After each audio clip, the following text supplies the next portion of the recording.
કોંકરેજ તાલુકાના શિહોરી ખાતે મામલતદાર કચેરીની અંદર બનાસ ડેરીના ડિરેક્ટર તરીકે મેં ફોર્મ રજૂ કર્યું છે અને ચૂંટણી જે આવનારા દિવસોમાં આવવાની છે, ભારતીય જનતા પાર્ટીના કાર્યકર્તા તરીકે હું ઉમેદવારી કરું છું અને એ રીતે મને ભારતીય જનતા પાર્ટી ઉમેદવાર તરીકે પસંદ કરશે એવા વિશ્વાસ સાથે આજે મેં ભારતીય જનતા પાર્ટીના કાર્યકર્તા તરીકે ફોર્મ ભર્યું. સાહેબ, જે વર્ષોથી આપ બનાસ ડેરીના ડિરેક્ટર તરીકે ચૂંટાઈ આવ્યા છો, ભારતીય જનતા પાર્ટીના સક્રિય કાર્યકર છો, તાલુકા પ્રમુખ તરીકે પણ રહેલા છો, તો અત્યારે હવે ભારતીય જનતા પાર્ટીમાંથી કેટલા ફોર્મ રજૂ થાય એવી શક્યતાઓ છે?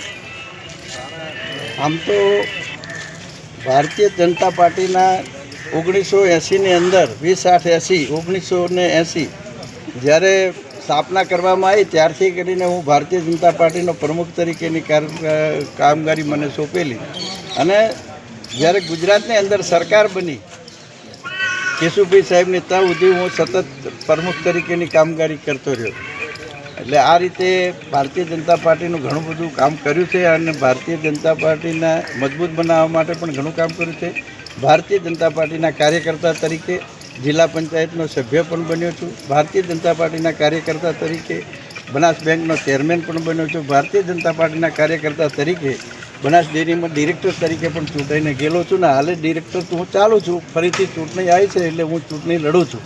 હવે આમાં જ કેવું છે કે ફોર્મ ભરવા કેટલા અને કેટલા ના ભરવા એને કોઈ વિષય હોતો નથી, પણ ફોર્મ જે ભરાય એ આજે મેં મારું ડિરેક્ટર તરીકે ચાલું છું અને ફરીથી ડિરેક્ટર બનવા માટે ભારતીય જનતા પાર્ટીનો મને મેન્ડેટ મળે એ રીતે મેં ફોર્મ ભર્યું છે.